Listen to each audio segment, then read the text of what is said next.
British people struggling in this heat wave, stay strong. Your ancestors colonized entire countries in this heat. And that was tweeted by Kinjal Dave 7. Hello everyone. Long time no record, long time no hear, long time no podcast. A whole week has gone by. Yes, last week we did not have a podcast episode. However, it was for good reason. I made the decision last week to not record. It was a last minute decision.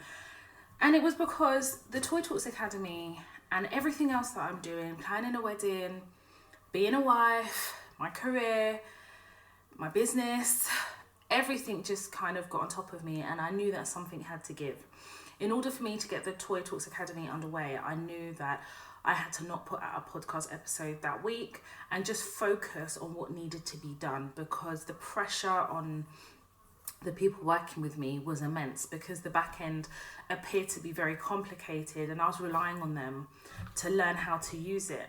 But what I realized is, how can they be inspired to learn how to use it if I don't know how to use it inside out, and therefore in a position where I can teach them and give them the confidence that if I can do it, they can do it too. So I took a step back from the podcast episode last week, and I'm really glad I did, because I have since launched the Toy Talks Academy on the toytalks.com website, and I am just so immensely proud. Now, before I get into all of that, I just need to say, if you can hear any background noise, my neighbours at, what time is it now? At 8:20 think it's appropriate to play really loud music. So I have ordered off Amazon, you know, one of those horns. No, you know, one of those horns. I've ordered one. So anytime they play their music, I'm gonna play the horn. And they're going to get the message that on a weeknight at 8:20, it's not appropriate to play loud music, because I know that if I brought that same energy, I would see Pope about my door telling me about noise disturbance. It's actually very annoying. So I've had to close the windows to limit the sound. Thank God for double glazing. But your girl is sweltering under the heat of the colonizer, okay? It is very hot. That being said, I do have to thank the ancestors, because I'm able to now record on my new MacBook Pro. There is no sound, no what do you call it? What do you call that? Fan. No fan noises making a tremendous sound, interrupting the flow and the creativity that comes out of the podcast. And for me, it's all about the experience. It's all about kind of just being able to listen without having all this distraction. So the only distraction I can apologize for is the outside noise, because I can't control it yet. But in terms of recording and investing in my craft, you guys know, like I always tell you all, how important it is to invest in your craft, and your craft will invest in you. So hopefully this is a great investment, and I know it is anyway, because the ease of recording is just amazing right now. Okay, so the Toy Talks Academy. So I've launched the Toy Talks Academy. If you go on the toytalks.com website, you will see masterclasses that were on the not on previous site, but masterclasses that have been on the site before. The CV masterclass, the interview skills masterclass, salary negotiation, the redundancy masterclass, passing your probation masterclass is a new masterclass that not only have I poured into, but being able to record a passing your probation masterclass was something that I felt that was not only needed, but it was something that I knew that was a knowledge gap in our community in terms of the world of work. That being said, I haven't just recorded the passing your probation masterclass. You will also see the resignation masterclass. Now, for me, I know how to pass my probation, okay? I have previously passed on average 95% of my probation, and the 5% I would say was initially at the start of my career having no clue about the blueprint of how probation works, like the mindset. And I concentrate a lot on that masterclass about your mindset and certain things that you have to do and employ as part of your job to hold an organisation equally responsible for passing your probation. There are templates as well that accompany those masterclasses, and I literally pour everything I know that I know works and have used in passing my previous probations. Now, obviously, being a consultant, I don't have probations anymore, but what I will say is I'm almost comfortable and certain to sit here and say to you that if you use everything that I teach in that masterclass, the likelihood of you passing your probation period is very high. It's about holding organizations accountable. And the only way you're going to do that is by bringing structure to your probation period. And it's not just structure in terms of, you know, how you put together your milestones and objectives during the probation period, but it's also the structure around yourself and holding yourself accountable to making sure certain things get done and not relying on your manager or the organization to do things for you. It's that proactivity, but I guide you through that process through the probation masterclass. Now, the resignation masterclass really came about because I received a message from somebody on TikTok who had basically messed up their resignation, and I helped them negotiate their resignation. But I identified a lot of key things that I know that a lot of you do not do in terms of your resignation, and it's the prep work before you actually resign, and then being quite forthright about what that resignation is going to look like. Again, I take you on a very clear journey with templates, examples, and my blueprint of resigning. And also I deal with contentious resignations and non-contentious resignations. Again, there are templates. So you've got 2 brand new masterclasses, and I'm so excited. I've received so many emails about the masterclasses in general. So to be able to sit here and say to you that the week that I took off from the podcast has resulted in not only launching the Toy Talks Academy, but adding some new content that has been not only long overdue, but very much needed within our community. So go ahead to the website, www.toytalks.com, click on masterclasses, and there will be the Toy Talks Academy. Now, what is really different about my masterclasses is it is an academy whereby you purchase the masterclasses and you're able to watch it by logging in. So you have a username and password that you will create, and it creates a dashboard of all your purchases. All the downloaded templates are on there, so you don't necessarily have to then contact Jennifer or Simone, who is also an assistant of mine now, and ask them for the templates. Everything is automated. And more importantly is I can update those masterclasses. I can add some additional templates as and when I need to, and it will automatically appear within your dashboard. And I get to use quizzes. So there's certain quizzes that I will be uploading onto each masterclass as well. And it is very much an academy feel. Now, part of being part of the Toy Talks Academy means you have first access to things like, for example, Toy Talks Lives. If there were to be a live webinars as well, you'll get notifications that they are coming up, and you'll get maybe 24 hours in advance to purchase tickets for those type of things. And yeah, it's just an opportunity, I feel, to take the learning one step further and create an academy. And I am so proud of it. There's a lot of time, money, and investment that has gone into it. And I cannot wait to develop it further so that you all feel very much equipped from a learning masterclass perspective, navigating the world of work. So I'm really proud of it. I'm really proud of being able to learn how to use a new system, and being dyslexic, and using that to inspire the 2 people that work with me, my personal assistant Jennifer and my assistant Simone, to be able to just teach them how to use the back end. And now they're very proficient in it. Everyone's really excited, but I knew it took for me to actually put my arms around it, really understand it, so that I could show them. I also want to thank Gaetan, who is my web developer, and he has been absolutely amazing.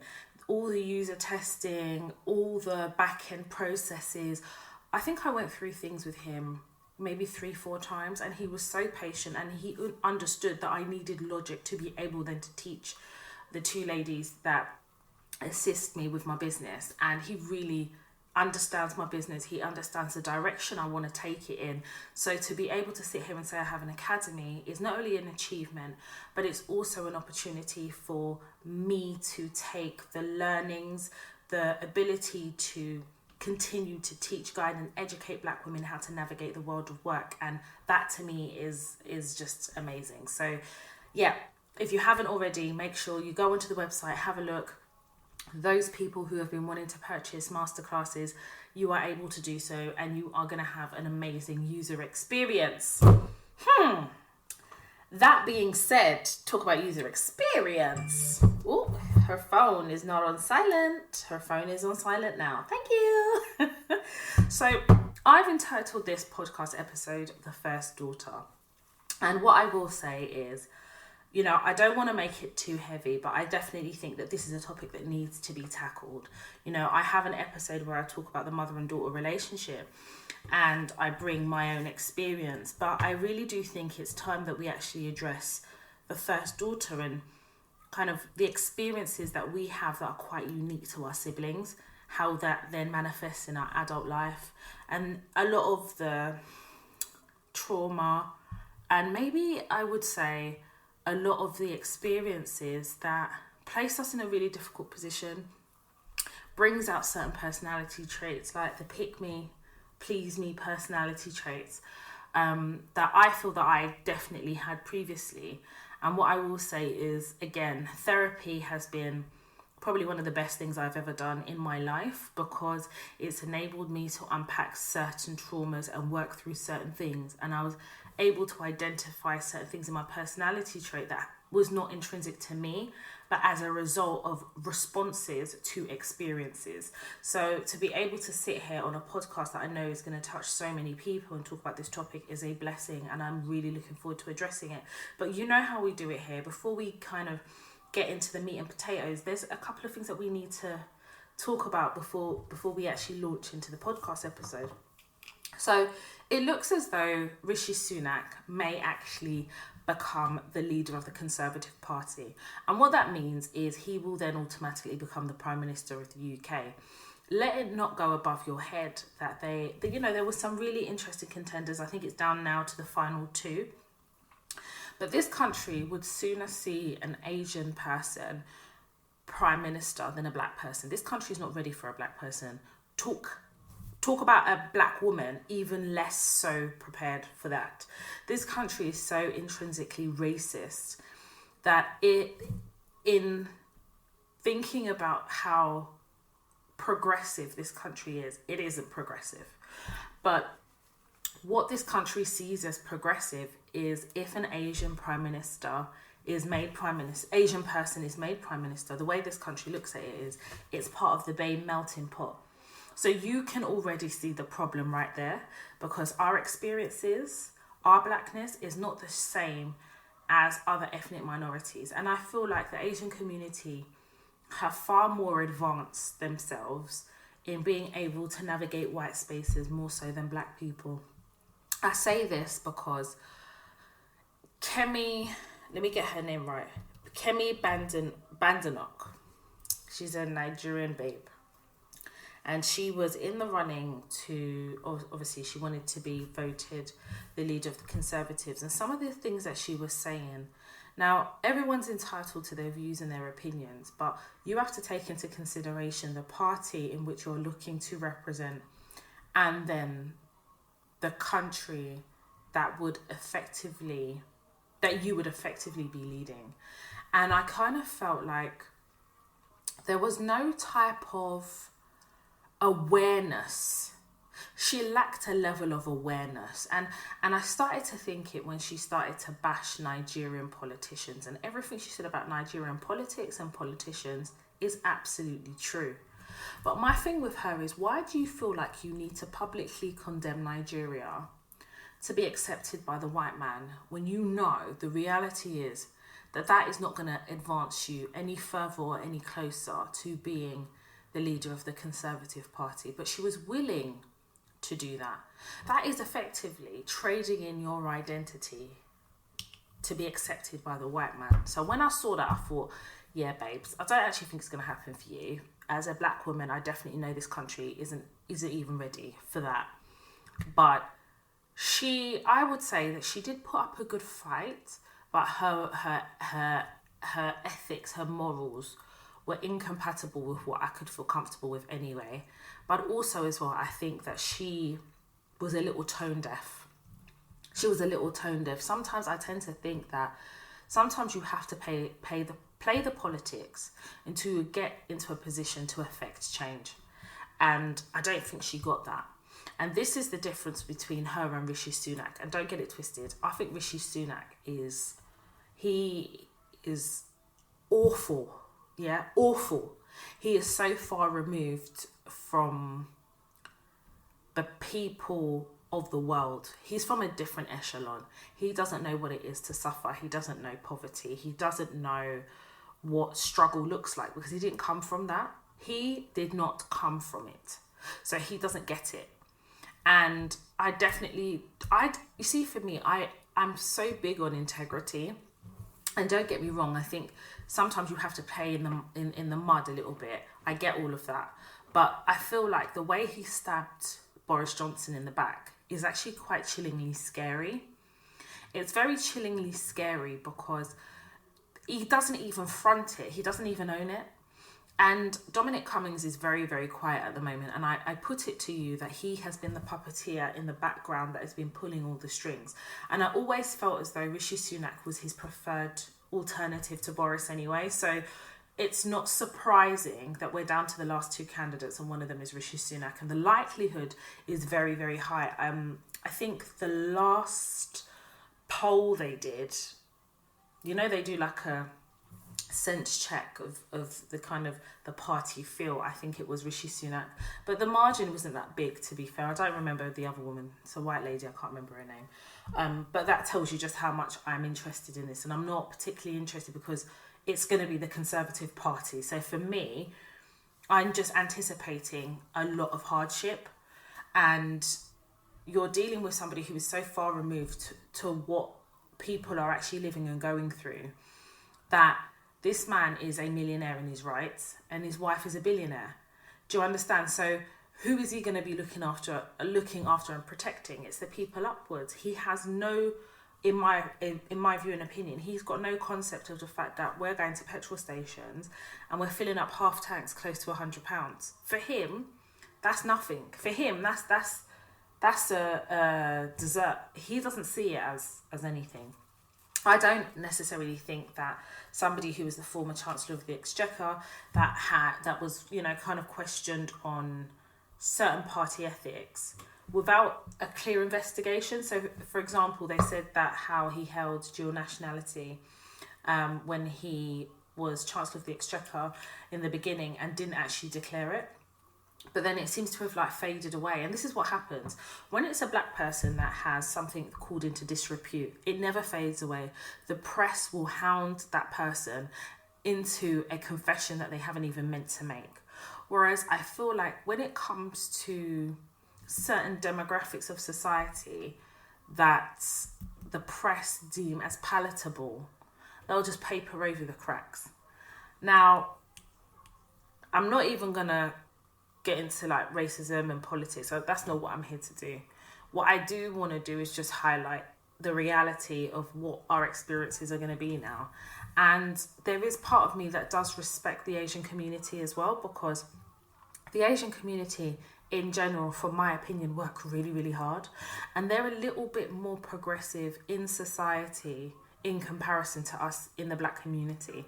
And I think part of it is because there does seem to be a sticking together that I get from the Asian community.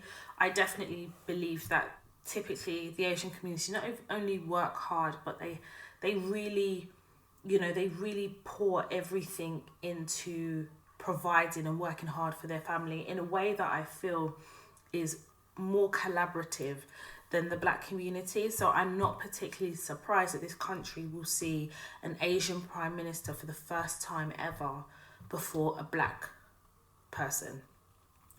And I feel like, some people turn around and say, well, there was a black president of the United States, so it can happen for the UK. But President Obama was not black. He was mixed race. And I've already had that conversation on previous podcast episodes. But I hope as a black community, we look at this and we actually start to think about why we're not when we talk about quote unquote ethnic minorities, why are we not further advanced in a way that we should be?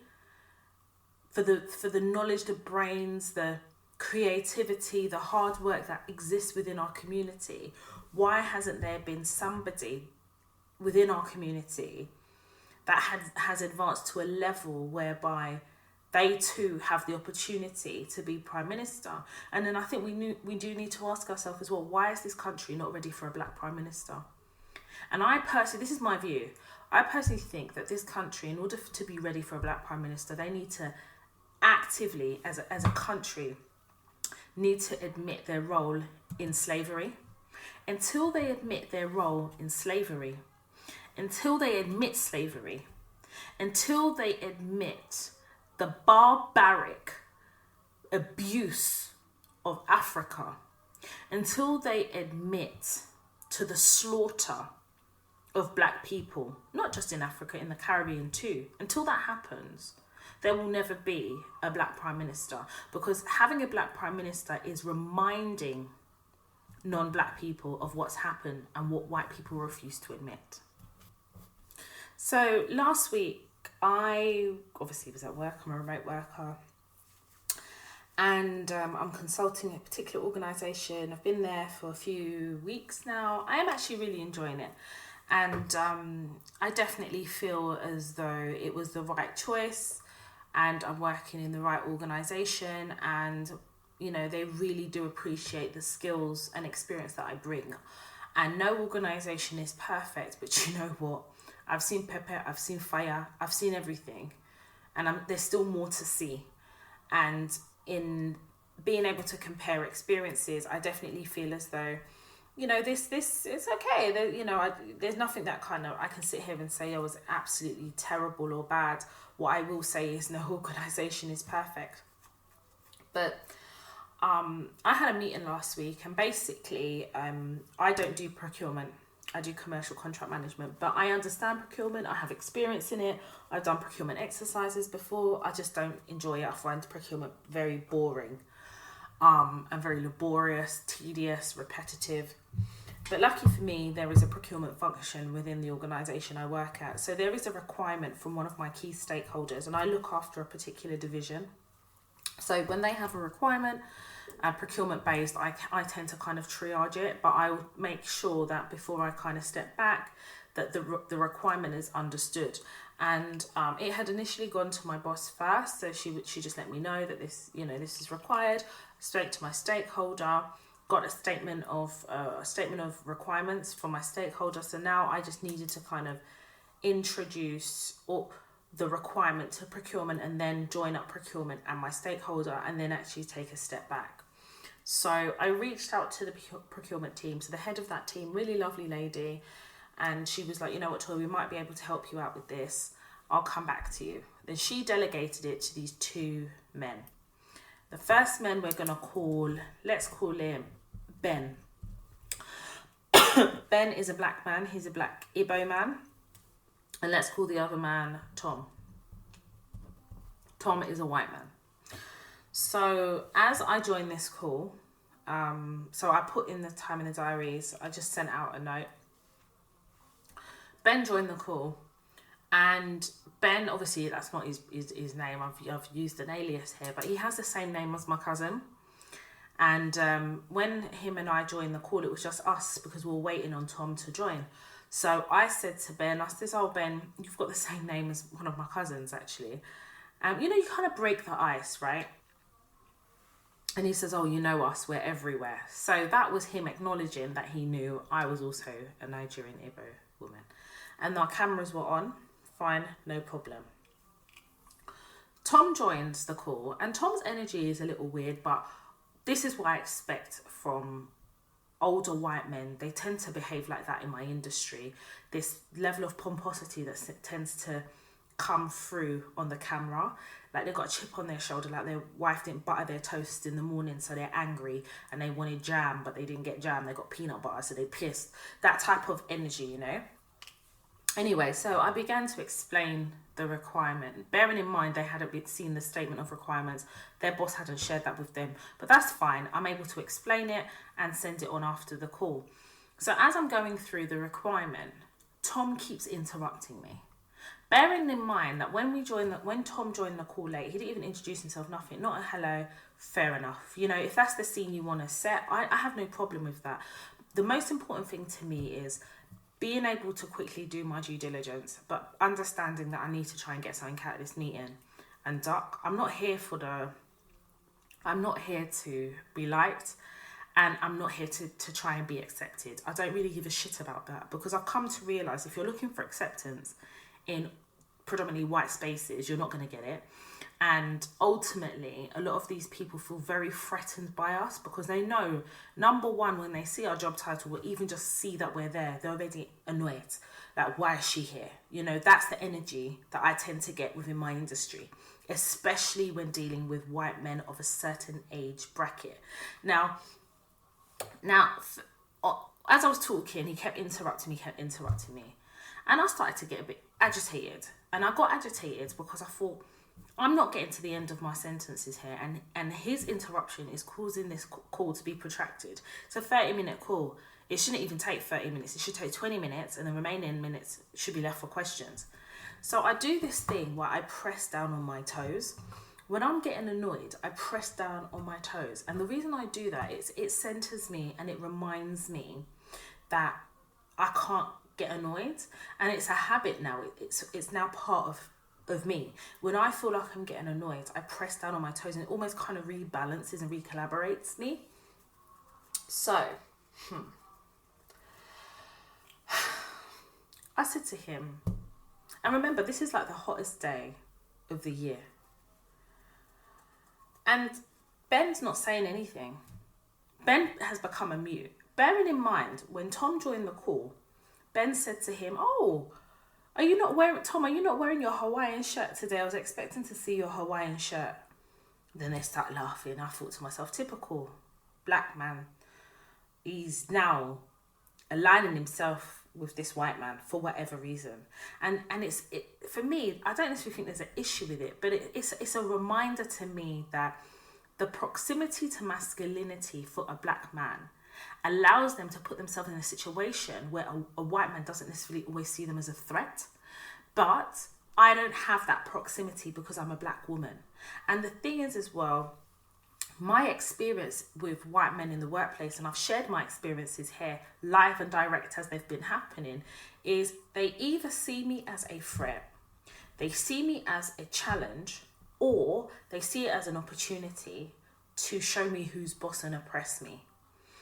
I have never been in a workplace before where a black man has witnessed any of this and either stepped in or either felt the need to almost put themselves forward in my defense, if that makes sense. And there's like professional ways of doing it. But as Tom was interrupting me, I knew Ben wasn't going to do anything because it had now proceeded to about 6 interruptions. So if he was going to do something, he would have. And I don't rely on anybody to do anything. But it would just be nice to feel as though somebody acknowledges that the way that a behaviour is being displayed isn't the right way. So I said to Tom, Tom, and as I'm saying his name, he's getting louder with what he's saying. And I know he's getting louder because I'm having to turn down the volume on my computer. So I said his name repeatedly until he stopped talking. And I said, Tom, I don't know if you're getting heat stroke, but the pitch of your voice is getting very loud. And your constant interruptions are causing me to lose my chain of thought. And you're also causing this meeting to be protracted. And as he's about to interrupt me, I say to him, before you interrupt me again, I called this meeting. So if both of us are talking, that means one of us ain't listening. And given that this is my meeting that I've called, that your boss has delegated to you, I suggest you allow me to get to the end of my sentence to at least see if any questions you have are going to be answered in what I say. Now, this man almost looked shocked. And he was like, you know how they do that? And so, well, I don't think that this requirement sits with me. I don't know why it was even. I said, listen, that's not my problem. That's not my business. It's not my problem. I'm just here to tell you what my requirement is. And then Ben says, oh, Toya, are you able to send us the statement of requirements? I said, yeah, that's fine. I have no issue with that. I was so disappointed in Ben because I felt like, Ben, at any time you could have said, oh, Tom, just, hang on a minute. Let Toya finish what she has to say, and then maybe then we can chip in afterwards. That type of thing. That to me is basic, But he was, that's fine, whatever. And then as the meeting progressed, Tom got quieter. Because what I tend to find is a lot of these white guys are not men in their homes. They're not men in their homes, so they come outside and look for where they can be a man in the office or at work. And that doesn't fly with me. You respect me, I'll respect you. You disrespect me, I will call it out.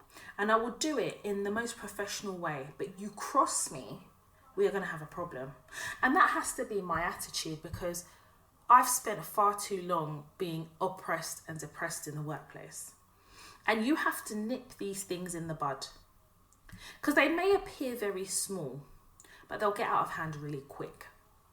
So I nip them in the bud. I don't let anything in the workplace fly. Now, something like this, I can't let fly, because if I allow it to fly, what will happen is he'll disrespect me in front of my stakeholders. And those stakeholders are who I engage with every single day. So I can't actually afford for that to happen. Now, don't get me wrong. I'm all for picking your battles. And I talk about that in previous podcasts. And I definitely, for me, if you talk about every single little thing, you'll be talking forever. But when I say I don't let certain things fly, I want to be clear about what I don't let fly. I don't allow disrespect to fly. Because if you allow it, it's like a license. And once they have a license to disrespect, they'll go and share it with other people. That's how they deal with you. And then you have a cycle of disrespect from everybody. And you can't fight everybody. You can't have an argument with everybody. So when you see these things happening, it's about you assessing how you're going to deal with it. And how I felt I was going to deal with it is on that call. It's not about after the meeting, nah.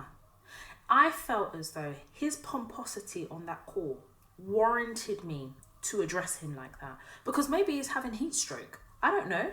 Sometimes they could be having heat stroke. Their voice will just be and they don't even realise. When you tell them, well, it's akin to just slapping them on two sides of their face and then they just wake up from that heat stroke. Yeah, that's what I was doing. I was pouring cold water on him so that he can regain his senses. And he did. He regained them very, very quickly. Even in the colonizers' sauna of heat, the hottest day that the UK has seen, I think since World War II, this country is reaping its karma. Even on that day, this man brought violence. So I met him where he was, and Ben did absolutely nothing. No problem.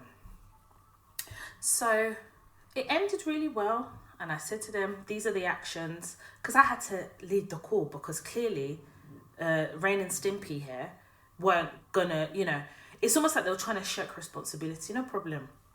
So I followed it up with a follow-up email of what was discussed. And I said, thank you, Brian, for allowing me to finish my sentences. I wrote it there for the avoidance of doubt. Yeah, I wrote it there. Thank you, Brian. Thank you, Tom, for allowing me to finish my sentences so that the requirement could be understood. To further support the understanding, please find attached. Yeah, I wrote that.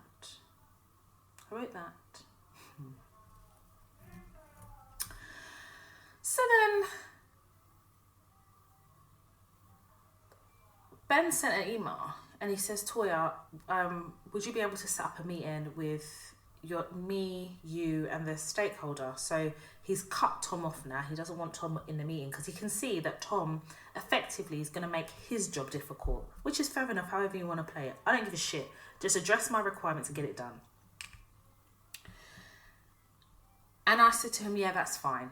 So I spoke to my stakeholder because Ben doesn't know my stakeholder. So I guess there's an element of that. And I said to him, right. And I gave him the time and the date. Ben comes back to me and says, yeah, I can't do that date.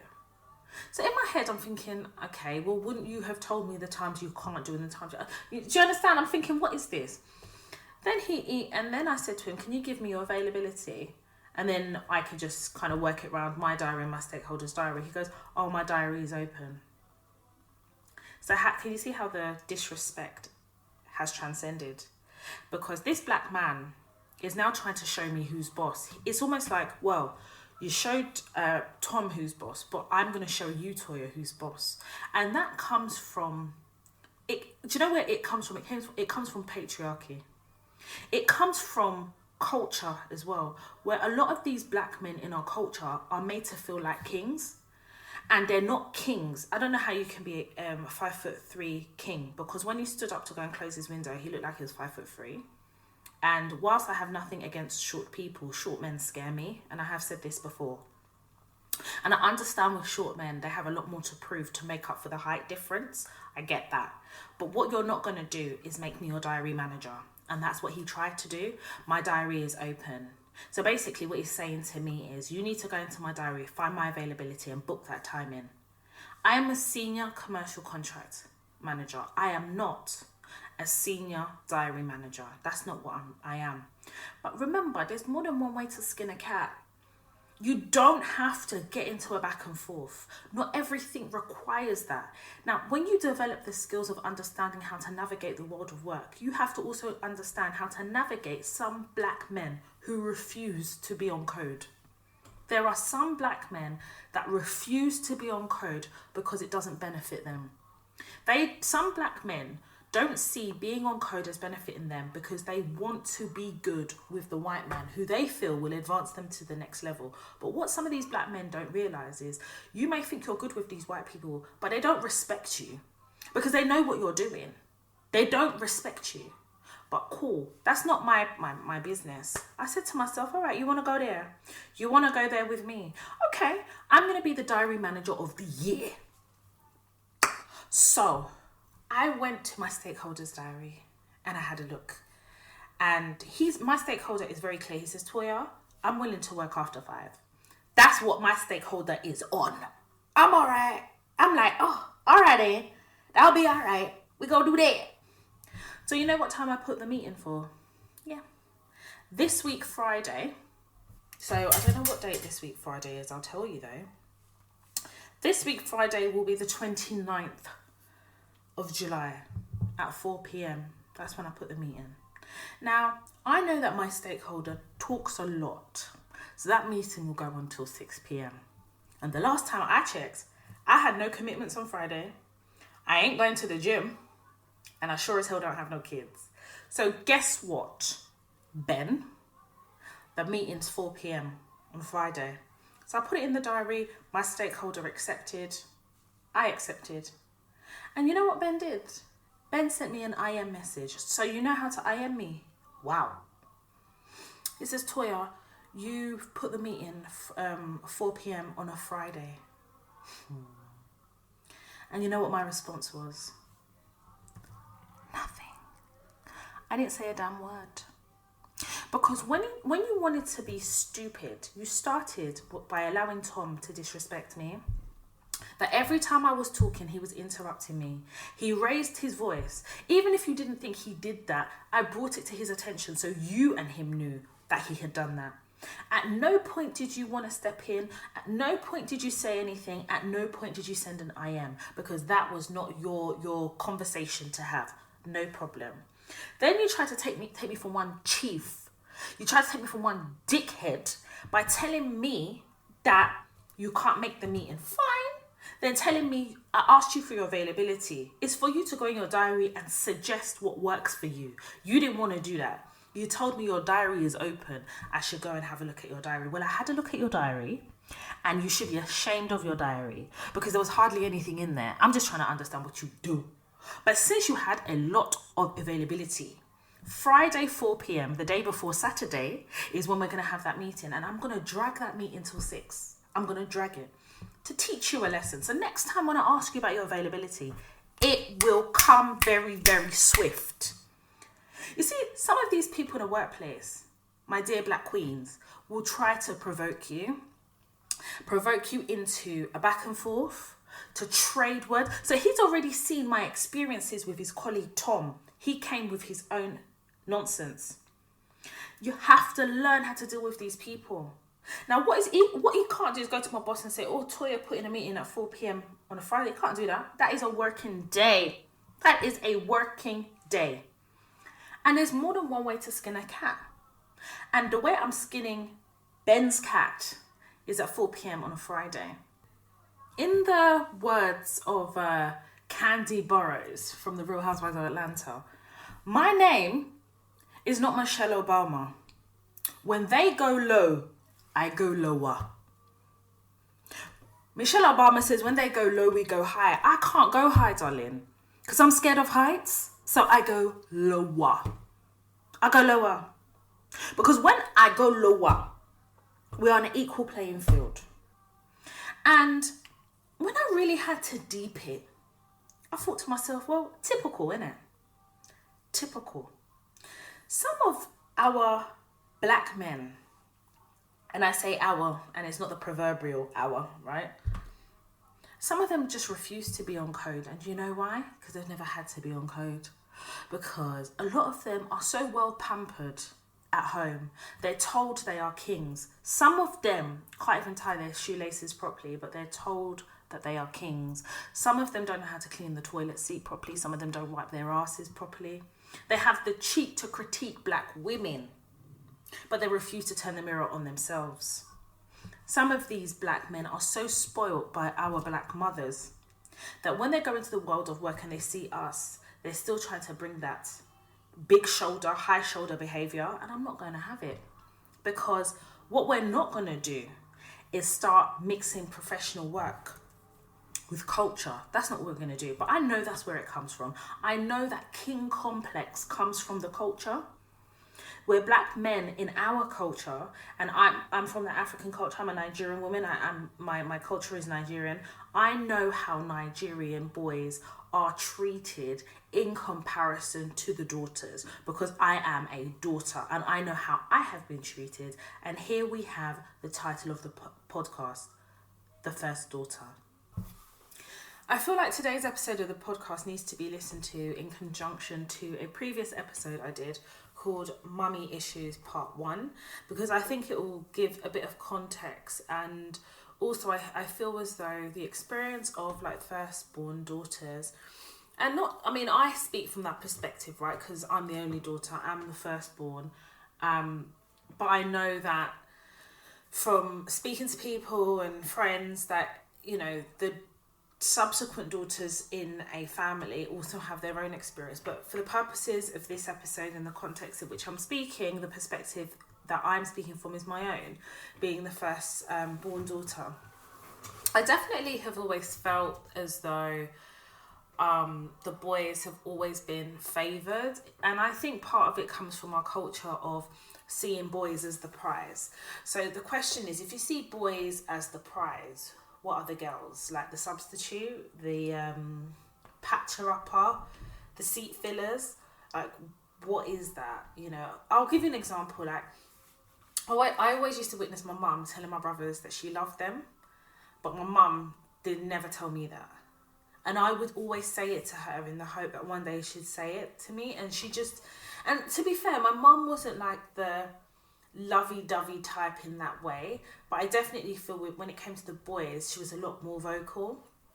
I think because I already saw the difference in treatment, it wasn't any surprise that, you know, my fractured relationship with my mum was exacerbated by the fact that I just recognised, felt and experienced the differences in how I was treated and raised in comparison to the boys. And it's that whole toxicity of, you know, the boys not having to go to the kitchen and do anything, the girls taught how to boil rice from the age of 4, all of that. But I think my experiences have been quite difficult, I think. And I think a lot of it is down to my relationship with my mum. But I definitely think that there has been some... I think the silver lining for me is that I had a really good relationship with my dad, and I've always shared that, and I've always been really honest that my dad's not perfect, but he was a really good dad. And he knew exactly how to raise me in accordance to my needs. And he did raise me, like my dad didn't raise me like a fragile girl. You know, like some people tend to raise girls and boys differently. My dad didn't do that. He raised me and my brothers the same. And I know it's because he knew that there'll come a point where I'd have to stand on my own 2 feet. And boys typically when boys get married, they go off. They don't really pay no mind. They just go off and kind of live their lives. And it's almost, the onus is then on the girl to kind of keep the peace, the balance in the family, or what's left of the family after the boys have gone. I definitely think that being the firstborn daughter is it's a heavy weight to carry. And somebody referenced it as the curse of being the firstborn daughter, and I feel like that's just not what I would I don't think it's a curse. I think it's a heavy burden, because when you start using negative words like cursing, it's almost like accepting the view that there's no good that can come of being the firstborn daughter. And I don't actually believe that. I think that whilst there are elements of, especially in our culture, of the depiction of girls being almost like the warriors and things like that, which is kind of toxic in itself, I definitely don't see it as a curse. I see it as a heavy weight, because that is how it's positioned. You almost feel responsible, like the second mum. And I definitely felt that. I always felt like I was the sacrificial lamb. I was the experiment, because it was almost as though things would happen to me first and then the boys would never have quite the same experience. Also as well, I definitely feel as though I felt a lot more responsible for my brothers. I felt as though my role was to overprotect them in a way that they have never done with me.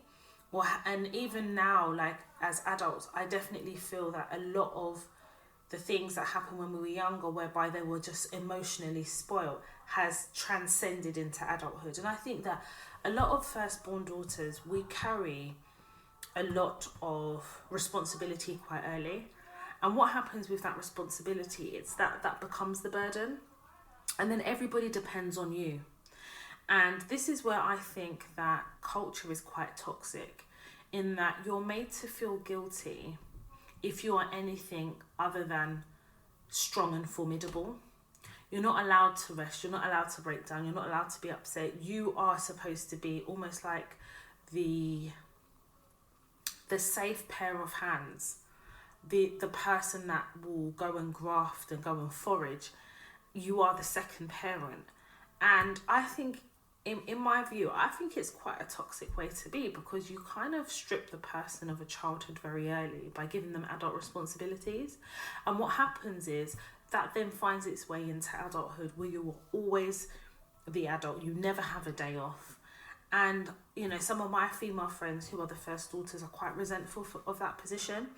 And I have definitely identified within my own character that, especially in my teenage years, I was very much a pick-me.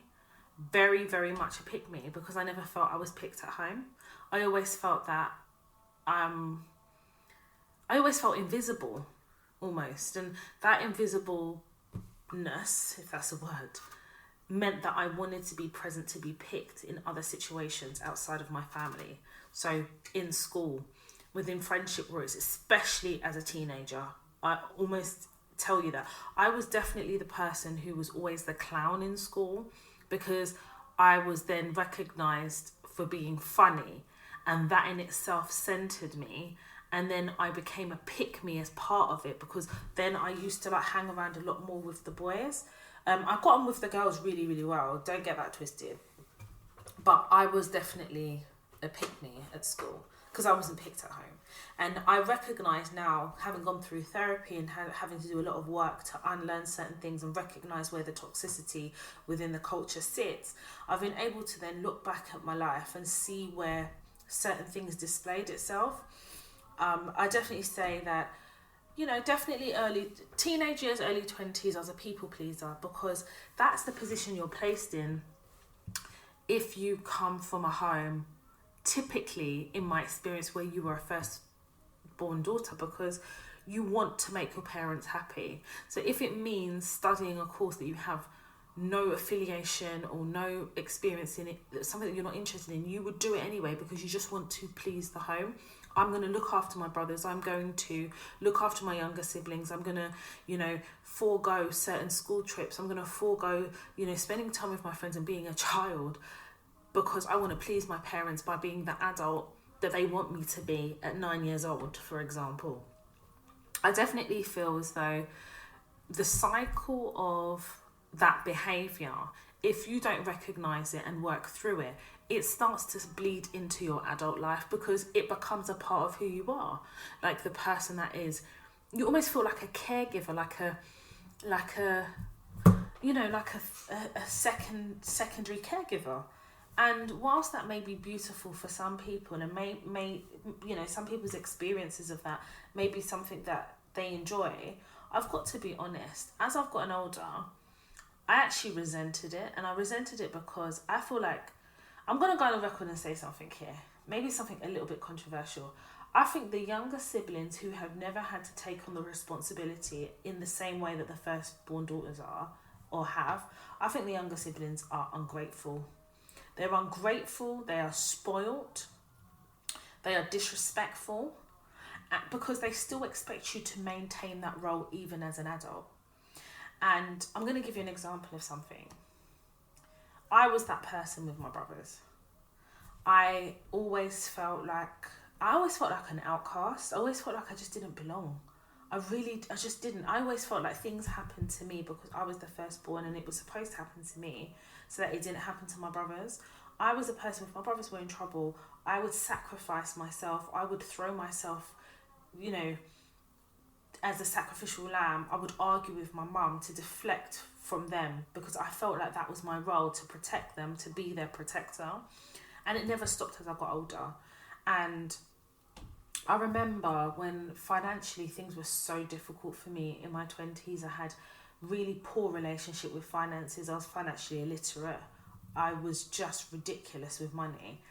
And there was a point where I was owing council tax and I was getting the letters, and actually a bailiff actually attended my home. And I left home at 21, and I've shared that with you. No age to leave home. But again, it's that being the firstborn daughter, not getting on with my mum. It's almost acceptable that I could leave home, even though I had no business leaving home. I was a very immature 21-year-old. But my brothers left home really late into their 20s. I didn't have that experience, you see. So it's almost like I was forced to grow up really quickly at home and then forced to be an adult at the age of 21 when I was not equipped enough to be in a world that wasn't always very kind. And it was okay. Like, there's a lot of friends that I have who are the firstborn daughters that left home really, really early. Their brothers are still living at home or lived at home until their late 20s. And what happens is you're almost ripped away from your family and forced to be the adult you've been practicing in the home. Because when you're in the home, you're practicing being that adult, right? Because you're taking on adult responsibilities with your siblings. And then it's almost like a trial run for now when you're away from the home and you've left home. Maybe you were asked to leave, forced out, whatever the situation is. Most first daughters that I know left home were forced to leave, thrown out, or told to leave. I don't know anyone in my circle who left home in their early 20s that chose to leave. It's always been associated in my experience with some type of forcing. It's been fraught. So I digress. Now, with my siblings, I'm not going to sit here and go into detail, but you can only imagine.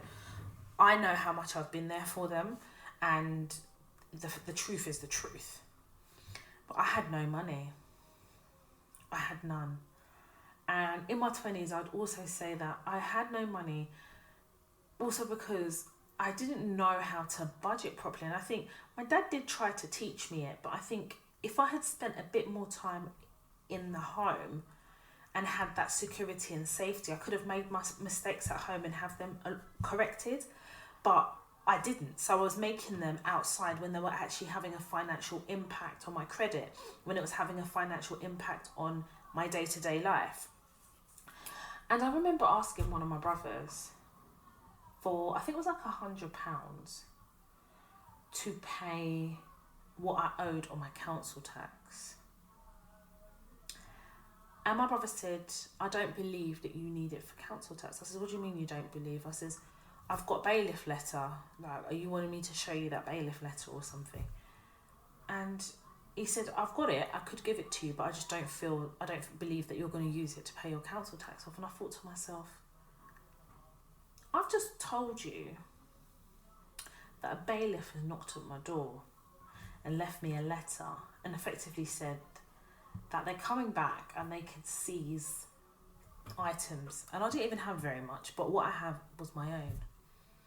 And even if it wasn't the case, it's the fact that your sister has asked you for something. And I've never asked for money from any of my siblings because, again, it's growing up in a home whereby you see your role as being that person, you're the strong one, you're all of this. I've never asked my brothers for anything. So you would think that that would be enough for them to know, or enough for him to know that that's what I needed, like I really needed help. And I'm telling you right now, I was desperate. My brother didn't actually give me that money, I had to ask one of my friends. My friend, who is my best friend, she gave me the money and money to eat, because she figured that if I didn't have money to pay the council tax, the likelihood is I didn't have money to eat. And in that moment, I was so hurt. Because as the older sibling, it's almost like you lie on the floor so your younger siblings can march all over you. That is your role, and you're not lying on the floor, you're doing what you are supposed to do. That's the order of things. That's why you were the firstborn, so that you can walk on the hot coals and then lay the blanket for your siblings to walk across. But these ungrateful little dickheads don't actually appreciate it. They don't. They see it as that's part and parcel of your role. That's your duty as the oldest. They don't actually see that you open the womb so that they can exist. No, they don't see it like that. They see it as their God-given duty as the younger ones to have it easy. And it's your role as the oldest to make things easy for them. God forbid, as the oldest, that you need help. Because some of them will not do it. And some of you will turn around and say, oh, well, that's not your experience. That may not be yours, but I'm just telling you mine. And the context of which I'm giving it to you is to demonstrate to you that it's so toxic to see the first daughter as formidable. Because we can be broken. We can hit rock bottom. We are human. And I remember one day saying to my brother, it was actually a couple of years ago, and I said to him, you treat me like mandem. I'm not mandem. I've got feelings. And he goes, yeah, but you're just Toya, aren't you? I goes, what do you mean I'm just Toya? He goes, but you're Toya. I was like, okay, but what does that mean? Does that mean that I'm not allowed to break? Does that mean that I don't feel? Does that mean that I haven't experienced life like a big slap on the face? Does that not mean that my feelings are not valid because I just get on with things? But what you're not realising is that as the firstborn, I'm almost taught to not feel, to hide those things, and to make your feelings more important and placed above my own. And he goes, I never thought of it like that. I said, but you're not looking at me as a human being. You're looking at me as somebody who just exists for the benefit of you. And we never revisited that conversation again. And when I look back now, I think to myself, it was really lonely. It is really lonely being the firstborn daughter. Because you're not the firstborn child, because in my culture it's preferred that the boys are firstborn. They carry the name and all of that. And for me, the first boy that came afterwards is the one they see as the first. They see the boy after the firstborn daughter, and in my case, that my brother is the first true child. He just came second. How does that even make sense, please? How does that even make sense? You know my neighbours, yeah? It's 10:25 and they're making a whole heap of noise. And if we get to 11 and they make that noise, I'll go outside and start taking pictures because I ain't playing with them. Sorry, I digress. It is a lot, you know, when you really deep it. Because you are almost seen as, you're not actually seen. You're used as the person who is supposed to take the flak and the person who is without feeling and emotion. And then what happens is, as you go into adult life and you don't actually do the work through therapy, because what usually happens is you don't actually know you need therapy until something happens that creates trauma. You go to therapy and you start unpacking things. That's exactly what happened with me. I realised that a lot of my decisions that are made came from my experiences of being the firstborn daughter, whereby I find it very difficult to speak about my feelings. I am very, and I've said this before, I'm very surface level if you allow me to get away with it. I'm very surface level. You have to dig deeper and structure your questions in such a way that will cause me to be deeper about how I feel. And that's because as the firstborn daughter, you're not given space to feel anything independently. You're made to feel that you need to be strong. You need to be tough. You are the second mother. You are ultimately the covering over your siblings. So you're not given the opportunity to be vulnerable. So I don't feel comfortable being vulnerable all the time. And going through therapy allowed me to realize that I was raised that way because of the toxicity in the stereotype of being the firstborn daughter. And whilst I'll sit here and say to you, I'm definitely, you know, my dad used to call me Queen Amina. And Queen Amina, I don't know if you guys know the story of Queen Amina. I thought it was an Igbo folk tale, but it's actually true. Queen Amina is a warrior, an Igbo warrior. There's actually a program on Netflix called Queen Amina. So my dad used to call me Queen Amina. And he said to me that there was a formidable warrior called Queen Amina, and she basically fought like a man, and she was formidable. And I thought it was just like an Igbo folktale, but it's actually real. So Kay said to me, "Oh, remember you were telling me about Queen Amina? There was a program," and I actually haven't watched it, and I think part of it is because maybe I needed to do this episode, but it you know, I used to love my dad calling me Queen Amina because it made me feel like, yeah, you know. But actually, I recognised that I was living up to that too, because I wanted to people please. I wanted him to be proud of me. I wanted to be that person that I thought was a folktale. But that person isn't me. And when I think about it, you don't really have an identity outside of being the firstborn daughter. So I didn't know back then what my identity was. What I can say to you is I am a product of my environment and my upbringing. I'm definitely a product of that, but I'm also a product of the education that's also come from therapy. So I had to unlearn a few things. I'm going to be honest with you. I find it really difficult when people call me their big sister, because I associate that with my experiences of being the first daughter.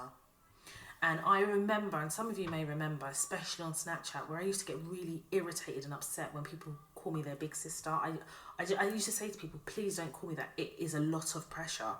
But it's a lot of pressure because of where it was birthed. And it was birthed being the first daughter and growing up feeling as though that was my identity. My identity wasn't Ada. My identity wasn't Toya. My identity was first daughter first, and then my name's afterwards. And that's a lot of responsibility to carry when you're just trying to exist and trying to find yourself and trying to understand who you are as a person. But what I have come to realize is I may be the first daughter, but who I am is Toya. I'm Toya first, and I'm a first daughter, and it's not one in the same, because that's too much. I think that as I've grown older, I've recognised that culture is really, really, really... I think that the Nigerian, especially the Igbo culture, is very toxic, because they'll be having you think that not only are your feelings invalid, but that if you go against the culture, you are no one, you're nothing, you're broken, you're filthy, you're a rag, you're nothing. And I've had to get to a point of recognising that if you want to take it back historically to what culture is actually peace. It was a way of life. And it wasn't about making people feel less than who they are. It was about duty. But it was about duty in a balanced way. Because in the same way, and this is my view, I understand how boys are seen culturally. And that goes back to the beginning of time within our culture, where boys are seen, and a part of it is because they continue the last name, isn't it? That's where it comes from. It's rooted in patriarchy, let's be honest.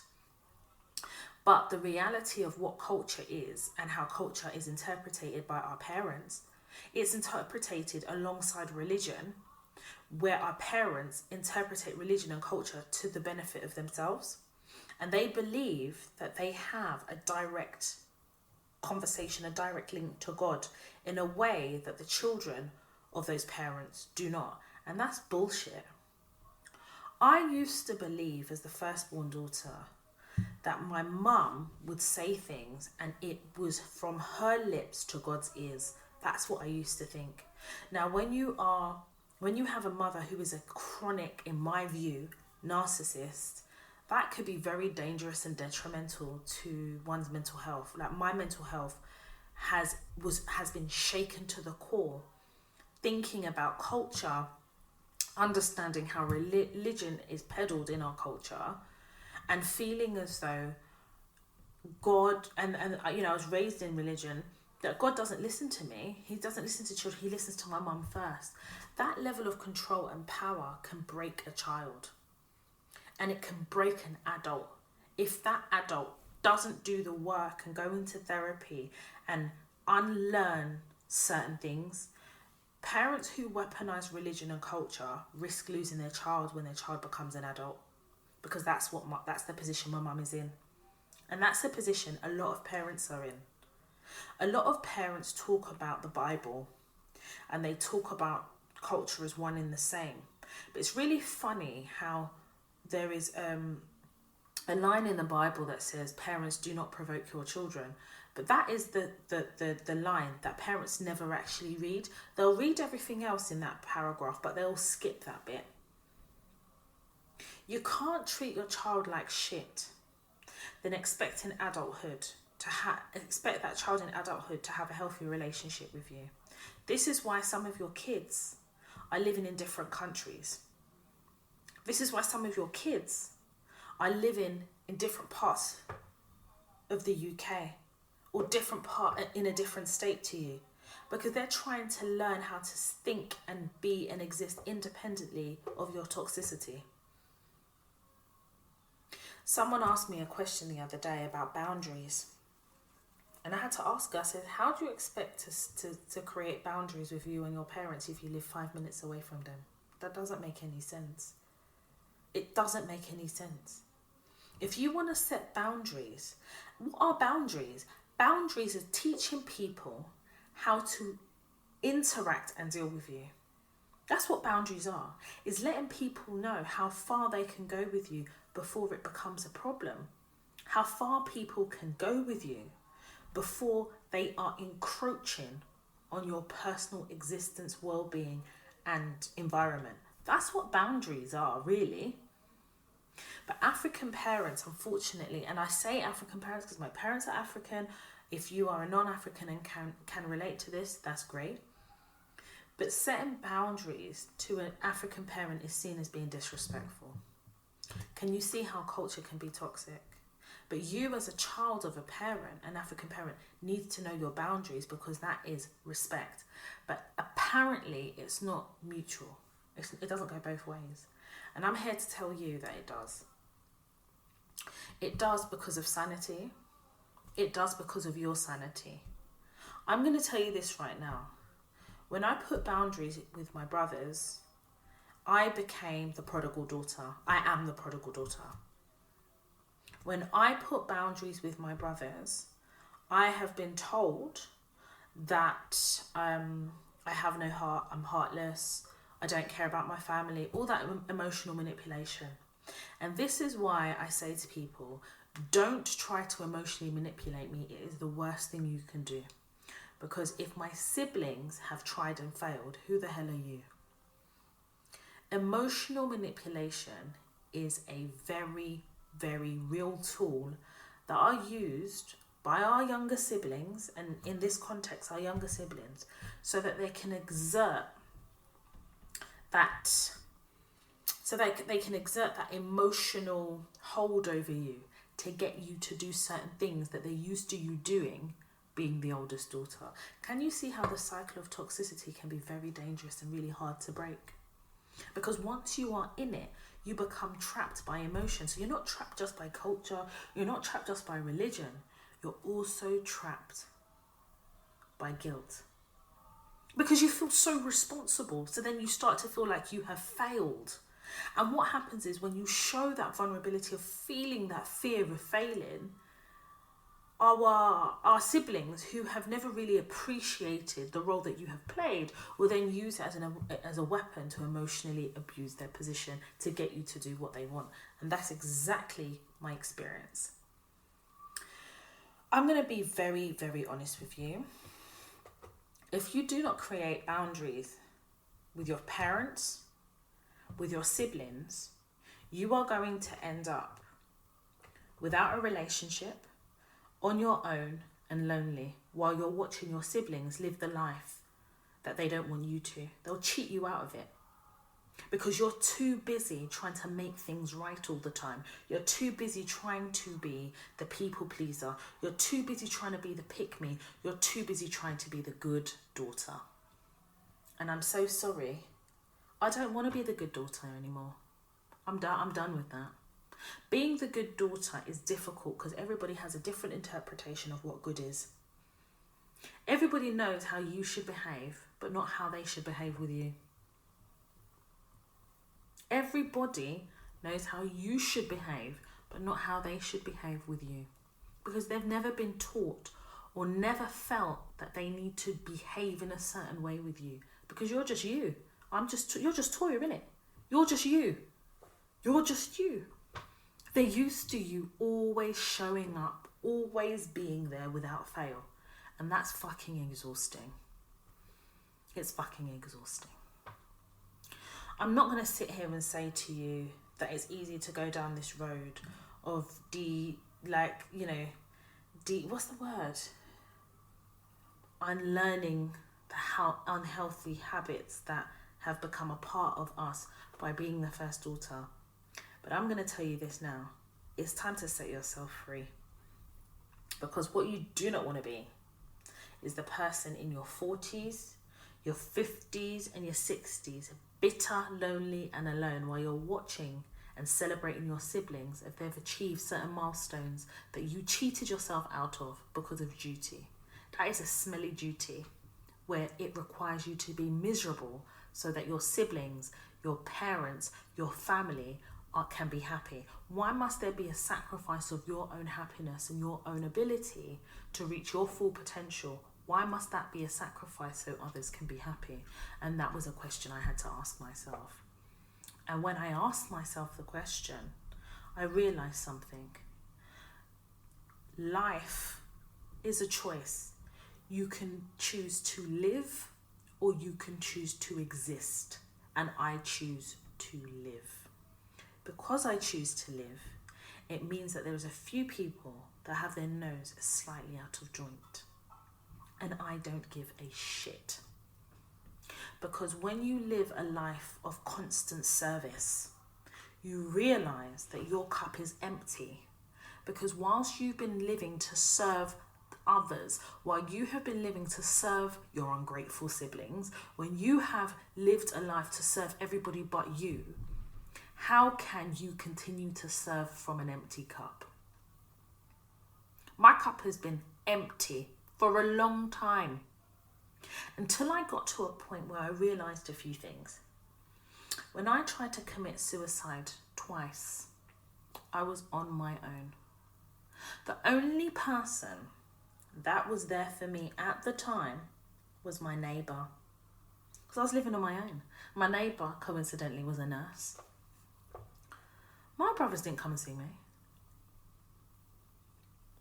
Nope. When I had an allergic reaction to crayfish and almost died, some of you saw those pictures on Snapchat, and sometimes I post it on Instagram just to give you guys a reality check of what a bad reaction to crayfish looks like. My brothers knew about it. They didn't come to the hospital. They didn't check up on me. And do you know what? I don't even think it comes from a place of... It comes from a place of not caring enough. But I don't think it comes necessarily from an intrinsically bad place. Do you know where it comes from? It comes from toxicity. She'll be okay. Because we're always okay. So if we have an allergic reaction where we almost are asphyxiated, we'll survive because we are always okay. If you attempt, Toya, to commit suicide, you will survive because you are always okay. You see, because we are always on survival mode, aren't we? Hey, first daughter, always on survival mode all the time. Always trapped in a life of service. And when you need those people that you have been serving to serve you, crickets. One of my friends, first daughter, she was really, really ill. She was really sick. And they didn't know what it was. She was so ill. Do you know, even in the hospital, one of her siblings was trying to center themselves in her own sickness. And she said to me, Toya, I need you to get her out of here, because I will use the last bit of reserve strength I have to batter the shit out of my little sister. So I need her out. I had to ask the girl to leave. And she couldn't understand for the life of her why her older sister, who was battling an illness, wanted her out. Because even on my friend's sickbed, she still had to be the first daughter. What a burden to carry. My friend hadn't spoken to her younger siblings in almost 15 years. She said to me the other day, she's like, I've got no regrets, because if they want me in their life, they have to meet me halfway. They still expect me to meet them all the way because I'm always there and I've always shown up. But what I'm learning, Toya, is I'm not missed because I'm always there and I'm always show up. These 15 years, they see it as a personal attack on them, when in fact what it is a test. And every year that goes by, they fail. That's what my friend said to me. And I relate to her because I'm in the same position, right? Whereby I've taken a step back to center myself and my happiness. I've gotten to a point of recognizing that I do deserve to be happy.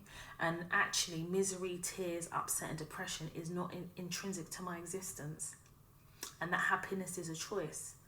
And what has happened is when I've chosen to be happy, unfortunately, the siblings I have served, the ones that I've taught to wipe their bum, don't think I'm deserving of that happiness.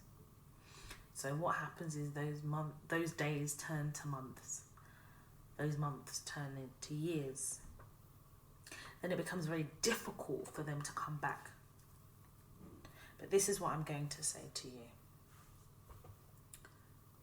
I like peace. I like peace. Having a mother who is a narcissist and who is toxic has meant that, unfortunately, when you have siblings who are boys tend to lean towards their mothers. So I get the puppeteering, I understand all of that, I get it. But I've also had to do a lot of therapeutic work. I've had to go to therapy, not just show up, but had to be present. And I will never forget when I first went into therapy and I was kicking against it, my therapist said to me, she says, life is a choice. And when you come to therapy, you choose to come to therapy because you accept that there's things that you have to work through to be better. It's like knowing you're sick. Then you have to go and seek where you can find the medication to make you feel better. She goes, that's therapy. And what tends to happen is when you come into therapy and you get the medication, you may start to feel a bit sick as your body starts to acclimatize to the medication. That's therapy. And I couldn't describe it any better if I could. I definitely believe this. I think my siblings love me a lot. But my siblings don't know how to center me, or they don't know how to receive me when I put myself before them. So what happens is when I put myself before them, they think that I am rejecting them. But they would rather a situation where I watch them live their lives and have their families, and I'm just there to catch them if they fall. And it's so unfair. Because that means that you're happy for me to stand still while you grow. And until we get to a point of accepting that I'm allowed to live too, we can't have a relationship, you know, because it becomes difficult to live peacefully because there will always be a fight, and I'm not doing that fight, you see. I refuse to do it. Now, I'm not going to sit here and lie to you. I think that as you grow older, your relationships with your siblings are going to change. They have to change because you're becoming adults. They're no more children. Although they may regress back to where they feel comfortable with you. But there comes a point where you have to kind of reassess and change your relationship, because now you're getting to know each other as adults. As children, it's different. You have the safety of the home. But when you become adults and move away, everything then becomes a choice to spend time together, a choice to attend parties, and a choice to show up. That becomes a choice. And some of you need to recognize that some of your siblings aren't choosing you. You're not part of their choice. And that becomes very difficult when you feel that you've given them everything. And this is why I say some of these younger siblings are selfish. They are selfish and they don't know it. They don't think it. They don't believe it. Until one day they realize that actually I don't have this person in my life because of the choices I've made. These siblings, listen, one of my friends, I watched her, like we grew up together. So it's not like she telling me these things. I watched her be the firstborn daughter. I watched her brother get married and not invite her because she doesn't get on with her mum. So because she don't get on with her mum, the mum has manipulated the brother, puppet. So listen, my situation is not isolated in any sense of the word. I'm not unique, I'm not special, huh? And I watched my friend break down. She's broke. She's absolutely broken. Broken. And I said to her, it's not a coincidence, you know, that's your experience. That's not a coincidence. And literally, I watch her go to therapy. She's still in therapy now. And she says it to me. She says, there's going to come a time where it becomes too difficult to come back. It's like their siblings are wrong and strong. It's like they're drunk. And when they sober up, how do they come back from that? She's like, Toya, how do I come back from that? Because I still feel duty to somebody who literally doesn't give a fuck. And this is the problem. I said to her, this is the problem with some of our toxic parents, where they weaponize the younger children against the firstborn daughter. This is where it becomes a problem, because what happens then is you then start to fracture that sibling relationship that is very unique. And once that becomes fractured, it's like an egg. You break it. It's difficult. You can't even put the pieces back together again. Where do you start? And the thing about me is I have a very massive issue with forgiveness. I've got a very big issue. I find it extremely difficult to forgive. And I'll tell you why. Because I have never ever been able to feel my feelings enough to work through the process of forgiveness as a child. I was never taught it. I was always taught as a child that my job was not necessarily to feel, but it was to be there, to be almost like the emotional and experience whipping board for my siblings. So then I wasn't taught conflict resolution at home. I was always taught if there's conflict, they're the younger ones, so you give them what they want and they're right. So how are you taught? How do you develop these skills? See what I mean when I say that culture can be very toxic? How do you develop the skills that you need to be able to survive in life? I learnt conflict resolution, honestly, literally from life. Growing up, leaving home at 21, I started to learn it. I learnt it when I fell out with friends and then we reconnected again. That's where I learnt it. But the problem is when you become an adult, when you start seeing things a lot more clearly, you start to develop your own view of things. And my toxic trait, and I'm sure that, I have more than that, but my toxic trait is my issue with forgiveness. I don't know how to start that. I don't know how to do that. There's BAU forgiveness, right? Where someone upsets you or fair enough. But when you cut me deep, I don't know how to do that. So that's why I just ghost you. I'll disappear because I'm not willing to do all of that, a post-mortem of what's happened and then having to rehash my feelings. And that comes from being the firstborn daughter where your feelings are made to feel invalid. That's where it comes from. Now, my siblings pick up the phone, they need me. I think I would be there for them. I definitely feel that because it's the same blood running through the veins, but it's just not the same anymore. It just isn't, and I'm being very vulnerable and very honest when I say this. It's just not the same anymore. And it's weird, isn't it? Because the first relationships you actually have and develop come from the home. If you have a broken relationship with your caregiver, it is very difficult then to develop and understand how to sustain relationships. It's really hard. I've had to go through therapy to learn it. So I have a very tight-knit, close-knit circle of friends. And I had to have a conversation with one of my friends.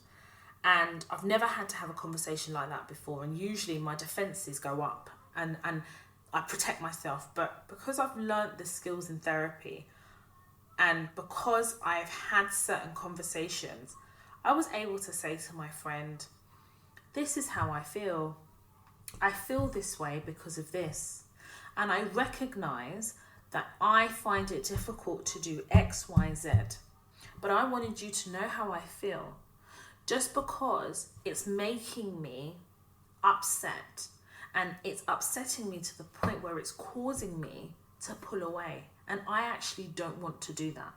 I want us to talk about this so that we can work through it and be better. And my friend, she messaged me and she was like, I am so proud of you because this is not you. This is not who, when I say this is not you, this is not the person I knew many years ago. For you to say how you feel, this is a big deal. And I have legitimately made you feel that way. And I apologise for making you feel that way. And these are the steps I want to do to make things better. And literally, me and my friend have never spoken about it again. Because I felt safe to say how I felt. I felt like I wouldn't be judged. But I felt like I would be judged if I didn't find a way to communicate how I felt more than surface level, just to go deeper. And I came at it with love.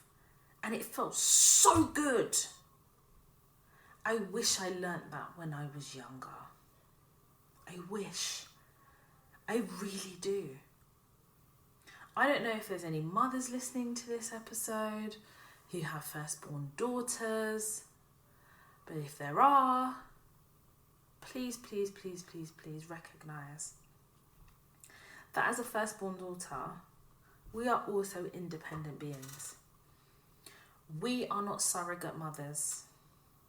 We are not babysitters. We are not an emotional dumping ground. We are present. We are visible. We have feelings and emotions that are valid. We deserve to feel, and we deserve to have a voice. The burden of being a firstborn daughter is a lot already, because already you're the first. But then having siblings doesn't mean that we become invisible and become a second parent. If I want to be a parent, it will be because I've pushed out the child, not because you as a parent have placed me in that position of responsibility that is more than me.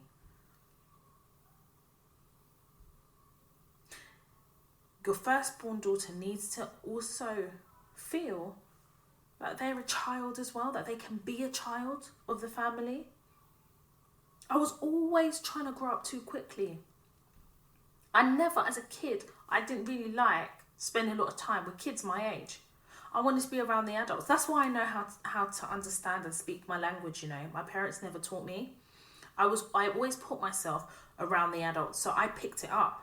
I picked up the Igbo language by egging up myself around the adults. That's how I understand it fluently, and I speak my language. I may not be fluent, but I'm proficient enough in it to have a conversation. My parents didn't teach us because I felt very much like an adult as a kid.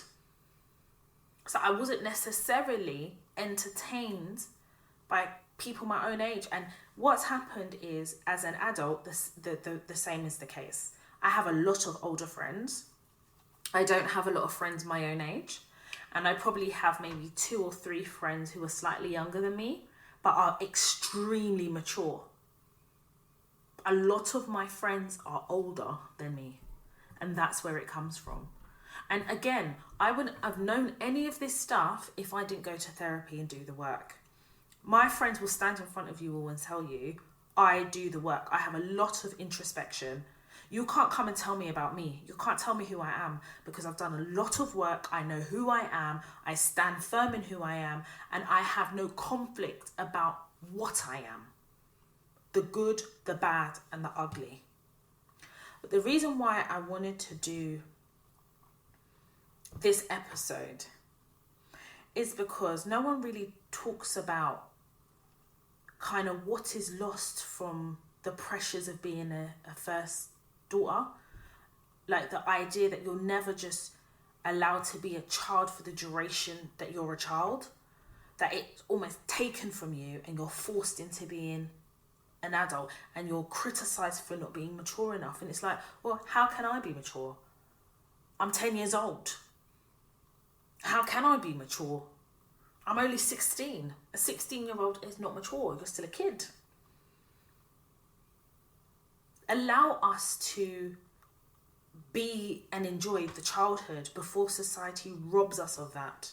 Before society robs your child of the ability to be a child, let your child be a child in the home for as long as possible, please. No one can be more critical of themselves than a firstborn daughter. A firstborn daughter is more critical of themselves than you could ever be. Because you teach us how to be critical, because you will then compare us. If you're not comparing us to your friends' kids, you're comparing us to our siblings who we need to be better than. The comparison is very much too much. And then we go into the world of work, and then we're compared to our white counterparts, told that we're not good enough, we can't compare. Then we're compared to the beauty standards that are so far removed from what we are as beautiful black women. We can never conform to society's beauty standards because they're not based on us. So if we want to start doing the comparison thing, parents of firstborn daughters, let us spare the comparison when we're younger, because we get enough of it when we're older. This is why I'm very clear about my boundaries, because I've had to put them in place with my family. Be under no illusion, I've gone through a lot in regards to this wedding blessing. I've gone through a heck of a lot. Entitlement is a very disgusting bastard. And God's so kind that I've done the work, continue to do the work, I'm in therapy, that when situations arise that test what you've learned in therapy, so for example, planning my wedding blessing, it's testing everything I've learned in therapy, every single part of it. And I'm having to draw on those skills and that knowledge and that awakening to not lose my mind, to not break down, to not question myself. I have boundaries in place to protect me because I'm allowed to have peace of mind. A peace of mind that I never really felt I had growing up, because I had siblings that I automatically felt responsible for. And whilst I understand to a degree that I was, because, you know, my parents had to work, you know, we didn't have a lot, my parents relied on me to do certain things, there is an emotional side that I feel like parents have access to be able to make healthy. That emotional side, you can make the emotional side, but either they're not equipped to, they don't understand. But then when your child becomes an adult and starts verbalizing the things that maybe they didn't have the tools to when they were younger, you need to listen, because isn't no one trying to judge your parenting skills until you choose not to be a parent enough to be able to give the child what it needs. And sometimes it's just a listening ear. It's not a justification. It's not an answer. Sometimes it's just listening. And I've long accepted that era in which our parents were raised and born, you can't change their mindsets. They are the way they are. And as our parents grow and evolve into big kids, because that's what they do. As they get older, the parents start becoming big children. You then become the adult, but you never really stopped, did you, firstborn daughters? We never really stopped being the adult. Maybe you hit the pause button and then you unpause it again, you're right back there. You have to create boundaries. You've got to. And I'm so happy that I worked on my communication enough that my husband sees things now. So I don't have to completely feel like there's a blank canvas of it. He knows I've explained certain things. I've got the tools from therapy to talk these things through. He's witnessed certain things. So the boundaries I put there are equally respected by my husband, who understands why I've had to put boundaries in engagement with certain family members. You have to put boundaries in place so you don't go mad. It's for your own mental health. Even at work, you've got to put boundaries in place for your own mental health.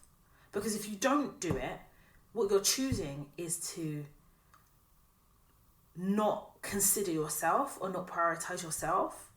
And whilst culture will tell you that you're number two, you have to be number one in your own mind. Whew. Hopefully that helps. I'm hoping that helps, because I don't know why I have felt so pulled and drawn to bring this to the podcast. I don't know, something. I had to. I felt like it was needed. It was necessary. I don't know if you guys are aware, some of you are. Nunu, she was on Backchat. Backchat was like an internet series. They would talk about certain things, certain topics, and Nunu was a very, very bold character. You knew Nunu, right? And recently, she posted something on Instagram, and I'll read it. She says, "Your biggest heartbreak won't be from a man, but from Nigerian parents. Why do our mums hate us for, though?" And I thought that was really deep. And it further kind of compounded why this episode needed to be done. But also, if anyone speaks to Nunu, if anyone knows Nunu, I've tried to reach out to her, but I'm sure like everyone's flooding her mailbox because she was all over the blogs when she posted that. But obviously I've got that podcast episode called Mummy Issues. Please send her that episode.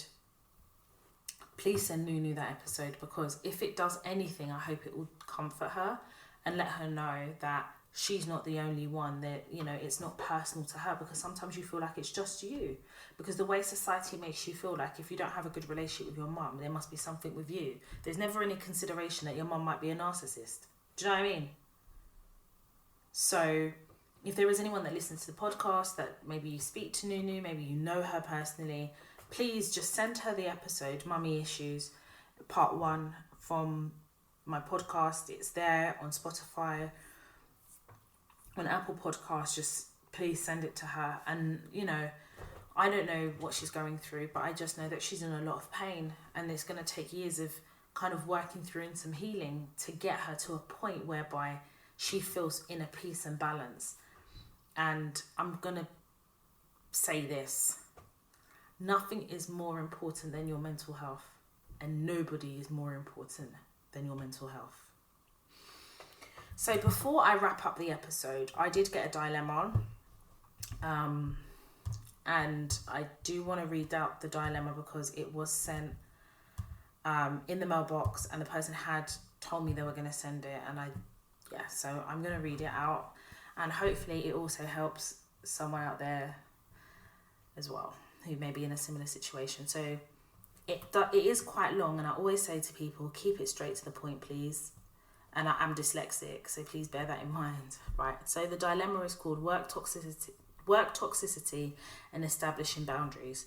Was I sent back to address this mountain? And there's a thinking emoji. Hello, beautiful Toya. I hope you're doing well. I wanted to share my dilemma with you concerning a new temp contract I started a month ago in the same bank I have been working in for the past 3 years. I do apologise in advance as it's all over the place. So, I was working in the business side of this wealth management bank for the past 3 years, part-time, as I was following a coaching course and working on my side hustle. My contract came to an end in May 2022, and a week later I got contacted by the same contracting company that placed me in the bank for another short-term contract, but in a different department, which is operations. I'd like to add that I worked in operations about 7 years ago, but I didn't like the department. The stress, mindset, very poor management, the nature of the functions, and also being new in the corporate world with no guidance, almost sent me into depression and burnout. So I left for more project management roles. So effectively, she was working there for 7 years. She left, and then she was contacted by an agency to go back to the bank and work in a different department. The only reason I accepted this contract is because of the money. It's very well paid, and I am funding my side hustle. I didn't want to be unemployed while searching for roles that best suit me, and with the cost of living rising, taking this contract made sense. Having worked predominantly in banking for over 8 years in different departments, I find that the mindset and work culture in operations, back office, can be toxic and stressful. And though you may be paid, the work conditions and hierarchy are the worst. So going into this contract, I knew it wouldn't be a walk in the park. But I told myself, I have set goals and objectives. I am more matured. I've done coaching and therapy. I should be able to navigate this until I get the right job. But this is the point, isn't it? Before I read on, the point here is you may have done coaching and you may have done therapy, but why would you take yourself back to the same trauma why would you take yourself back to the same trauma that caused you to go to therapy in the first place?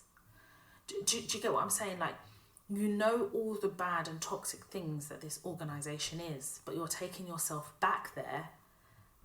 I don't know where that comes from. Does it come from this thing we have as black women where we feel like we're trying to be superheroes in our own life? Where does that come from? So now you're going back to the same trauma to spend more money on therapy to work through your chapter 2 of trauma. Anyway, let me continue reading. However, it has been quite tough. I was met with all the triggers, and I have stressed Karen, who has been there for 30 plus years, that is training me, and it's been quite tricky. On her best days, she is good, happy about my work, and on her stressful days, she is horrible, belittling me in a very subtle way and telling me I'm not very fast and everyone in the department are able to double the work I do in less time. 3 colleagues who have been there for 30 plus years too. Or sometimes she gets angry because I don't have access to all platforms because IT is quite slow. So the last week, which is my 4th week, we have been short-staffed and we have had a lot of workload.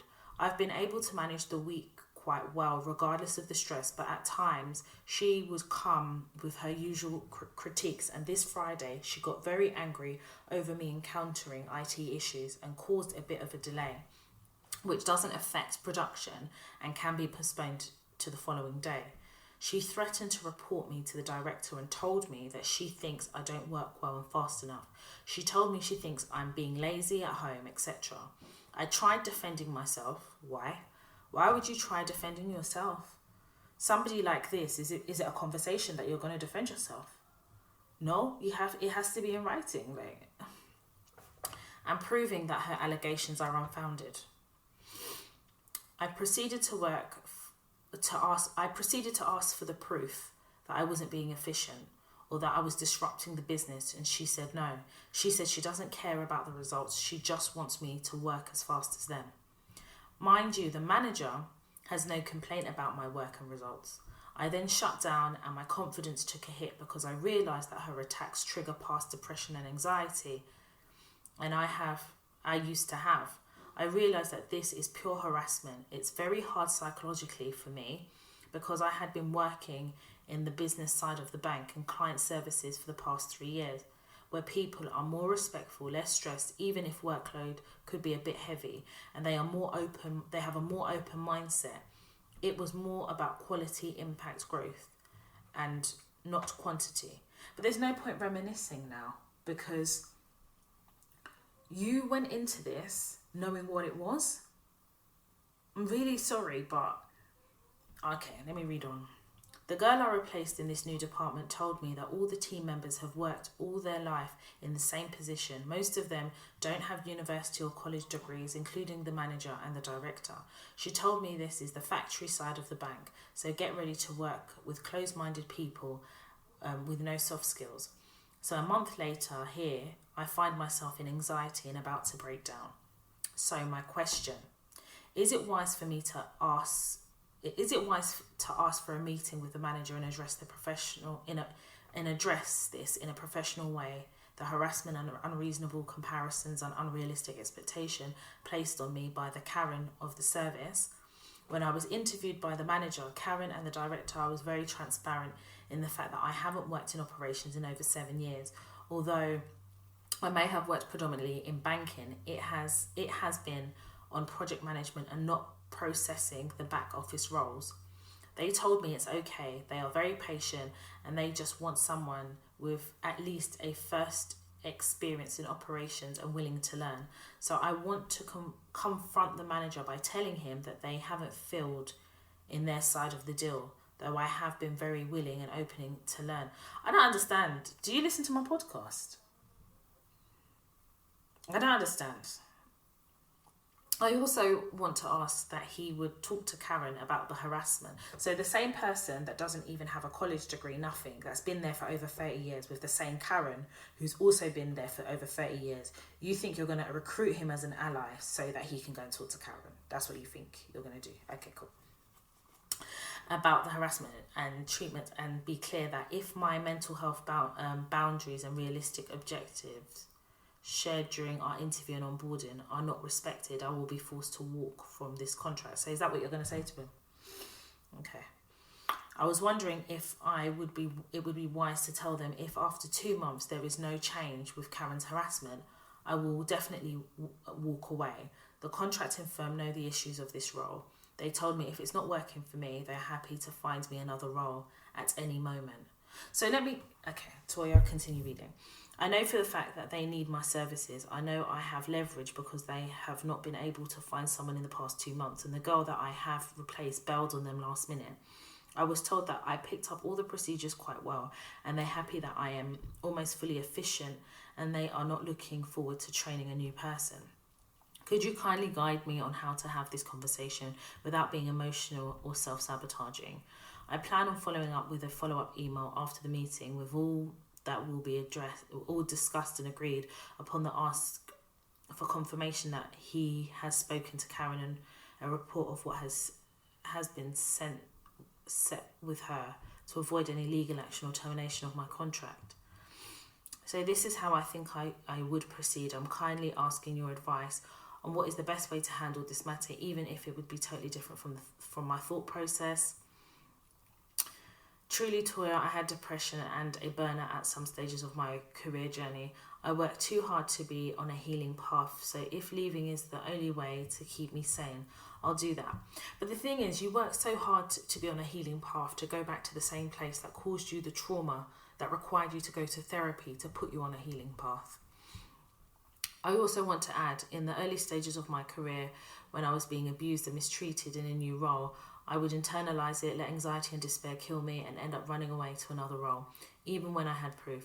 I didn't have the courage to defend myself or address the mistreatment to HR or management. But this time, at the stage of my life, listening to your podcast and speaking to my counsellor, I believe God wants to learn how you wants me to learn how you speak up for yourself and learn how to set boundaries and impose respect. I've mustered the courage to speak up regardless of the outcome. Thank you for your patience in reading the dilemma and taking time to help me in my predicament. Kind regards, and kindly excuse the mistakes I have made, I think, in French and Dutch. Many blessings for the work and transformation you are operating in the lives of Black women, and may God continue to favour you. Kind regards. So this is what I'm going to say. First of all, this is the toxicity that I talk about in culture and religion, where you think that God has placed you in this position like a test. No. I think you need to also accept that there's free will. Yeah? There's free will. And free will is choice. Yeah? What I don't understand, but do understand. What I don't understand is, when you are so broken, when your mental health is compromised, and then you go on the path of recovery, of going through therapy, you go on the path of really digging deep to mend what has been broken, why would you then willingly go back to the same workplace in a different department but in the same organisation where you know the same bullshit exists and you knew it exists, hence why the conversation that was had with the manager and the line manager in your meeting before you accepted the role. So you knew it. But then I guess what concerns me more is why you've been so careless about loving on yourself enough to know that going back to the same place that caused you to go to therapy is not the right thing to do. That's one thing that I think you need to work on, where you have to ask yourself, what is it about that trauma that made you feel that you should put yourself in the same position again? That doesn't show me somebody who internally loves themselves enough to know that you're better than the trauma that you managed to get out of. That's the first thing. The second thing I'm going to say to you is, I really hope you listen to my podcast, because there's certain people that listen but they're not hearing, or hear but not listen. And to listen is to learn. To hear is just in the moment where you're hearing as a part of an every Tuesday episode. But to listen is to learn. I have episodes about advocating for yourself. I have episodes where I talk about depression and mental health in the workplace. And those are episodes I need you to go and revisit. Now, there are also episodes where I have shared with you in a live situation where I've had to deal with certain situations. But there is something I'm going to say to you. Don't go into any meeting and say to somebody, if this is not resolved, I'm going to leave. No one gives a shit. What they do give a shit about is how you use your leverage to say that without saying it. So this is what I would do if I was you. I would have a meeting with the Karen woman and the manager. The same people that interviewed you are the same people I would have a meeting with. And before that meeting, I will send them an email requesting a meeting, and I will share the agenda. And the agenda needs to consist of 4-week review of role. You write it there. 4-week review of role. Another bullet point could be objectives of the role, setting unrealistic expectations.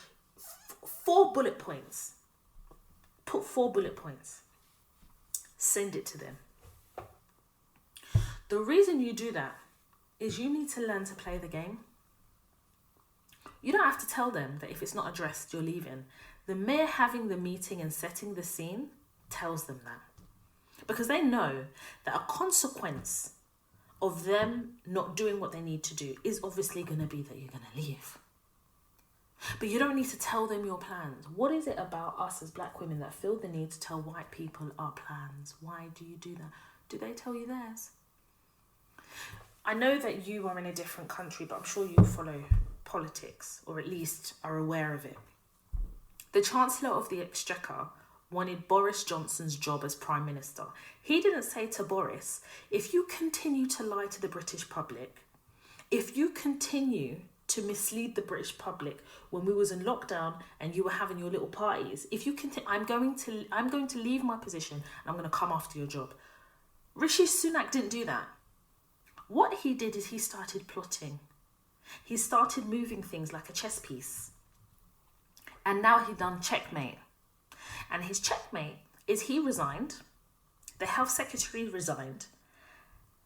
Boris was forced by a rebellion of the Conservative Party to step down. This is a man that refused to leave.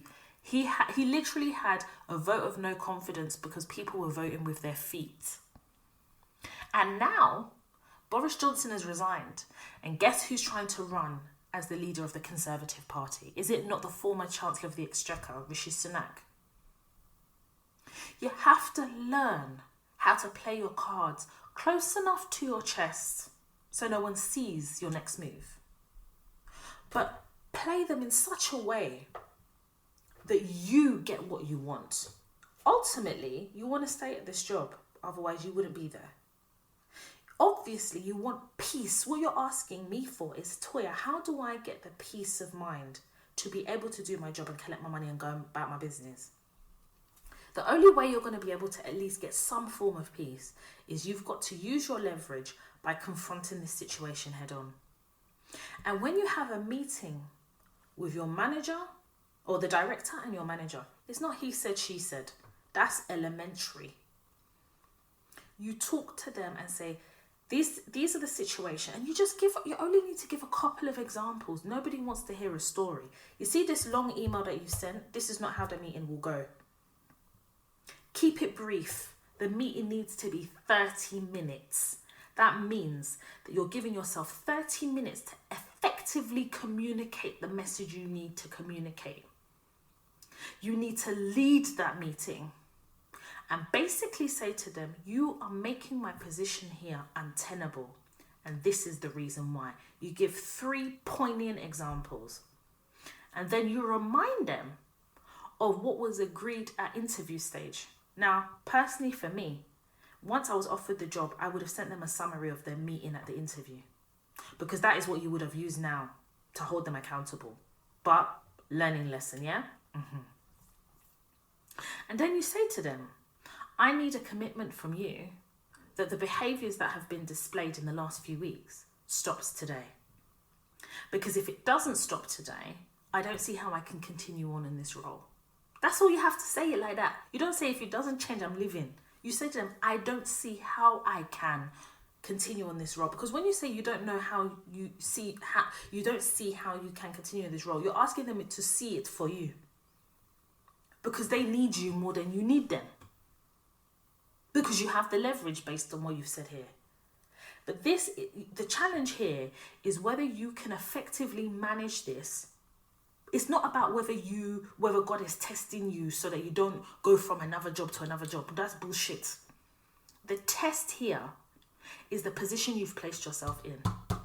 So you've got a lot of work to do as to the reason why you think that trauma should be a part of your existence. As a black woman, it shouldn't be. That's what the white man wants you to think.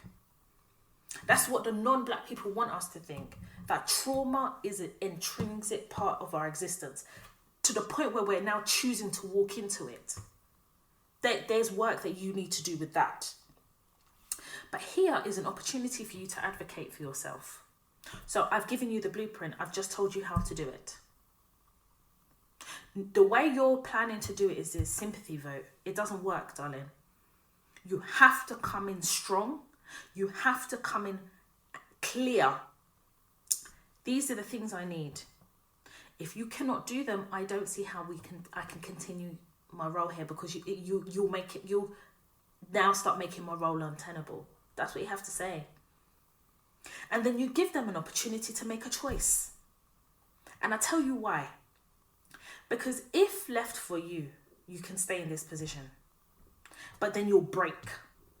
So you need them to make a choice. And then after that meeting, you follow it up with an email. That email should be just 3 paragraphs. We don't want long story. The first paragraph, you thank them for the meeting.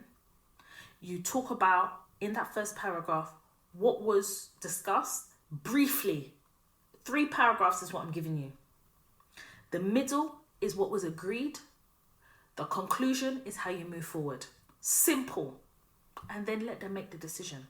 After all, based on what you said, the recruitment agency said if it doesn't work, then you go your separate ways. And then what I will do is, your summary, once you've sent the summary to them, send a copy to your agency and then have a conversation with your agency so that you can prep them for the possibility that you may be, both parties may agree to part ways. Don't allow yourself to get to breaking point before you choose yourself. Don't allow yourself to get to a breaking, because where you are now is at a breaking point. That's why you're saying now that if it gets too much, you can leave, because you're at a breaking point. But why have you allowed yourself to be at a breaking point before you realize you have to choose yourself? There's a lot of unlearning that you have to do.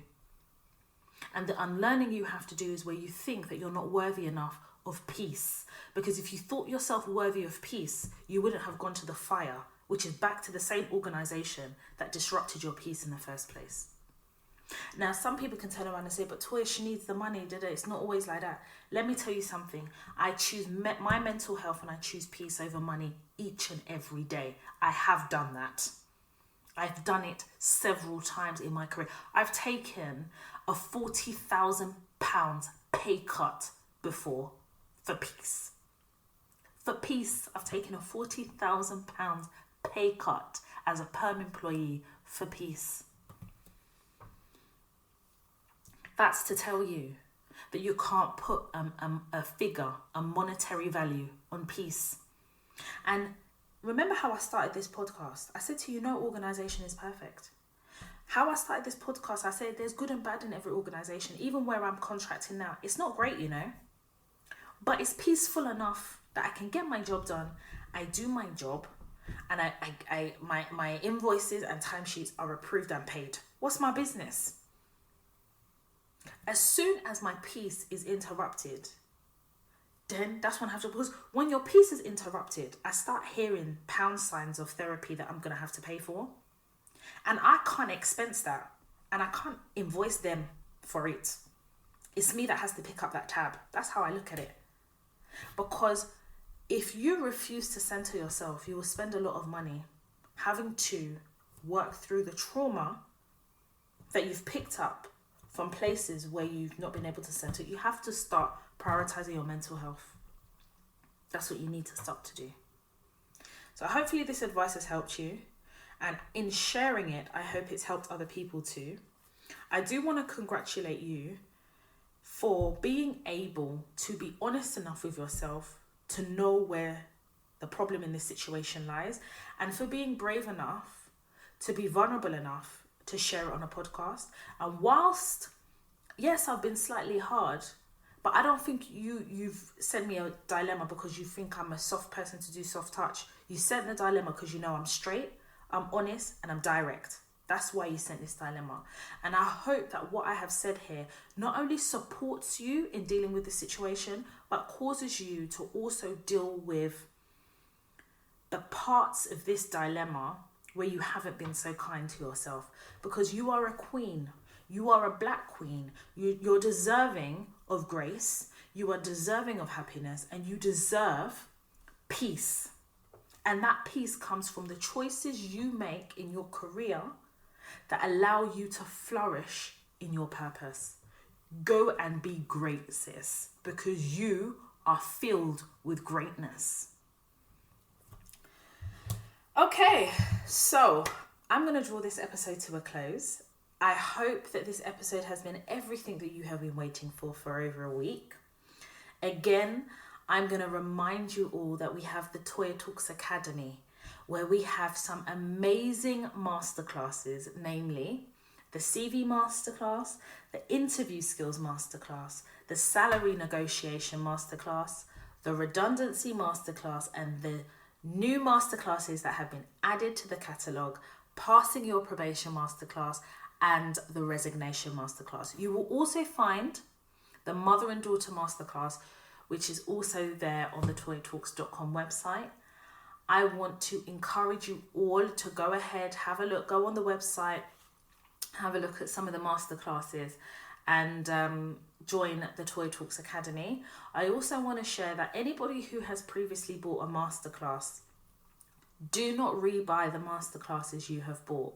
We are trying to work through emailing everybody who has previously purchased the masterclass to give you a discount code of 100%, i.e. you're not going to repurchase them, but we'll give you a code so that you can download those masterclasses into a dashboard and therefore you don't have to rebuy them. Now, if you do not hear or do not receive an email by the Saturday the 13th of August, then please get in touch with us.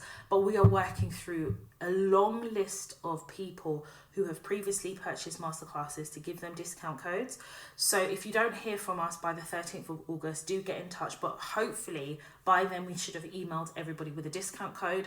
I already have a couple of emails in the mailbox asking about what happens to people who have previously purchased, and my assistants will get in contact with you. But for the purposes of just communicating that information to you, I think it's really important. I don't want anybody who has previously bought a masterclass to repurchase it. We will get in contact with you. If you have emailed, we will respond to you. And for those people who are new to the Toya Talks podcast platform, welcome. Reacquaint yourself with some of the previous episodes, and please make sure you go into the toyatalks.com website, where we have the masterclasses and also an opportunity for you to read up a bit more about the Toya Talks podcast and platform. Please make sure you follow me on social media. My personal Instagram page is Toya_Washington. The Toya Talks podcast Instagram page is Toya_Talks. I'm also on TikTok. My handle is Toya_Washington. Of course, we are on Twitter, Toya_W with the hashtag Toya Talks or Toya Talks podcast. And of course, the birthplace of the Toya Talks podcast and platform, which is Snapchat. My handle is Toya_Washington. If you have a work-related or life-related dilemma that you would like us to address on the Toya Talks podcast, please email hello@toyatalks.com. Anyone who is listening and you are kind enough to want to leave a review, please rate and review the Toya Talks podcast on Spotify or Apple Podcast or any podcast platform that you listen to that you're able to review the podcast. I read all the reviews and I will really appreciate it. I want to thank each and every one of you for listening, for your support, for your DMs, for sharing the podcast. I know I feature in some of your WhatsApp groups. So I'm really grateful. Also, I want to add that I do have a YouTube channel, At Home with Toya, where I share parts of my life. I share things that are happening. And I need to be a bit more consistent with the vlogs because I know how much you guys love it. But yeah, go ahead and have a listen. And yeah, I will see you guys next week for another episode of the Toya Talks podcast. Make sure you take care of yourself, center your mental health, and make sure that you find peace within yourself. My name is Toy Washington, and you have been listening to the Toy Talks podcast.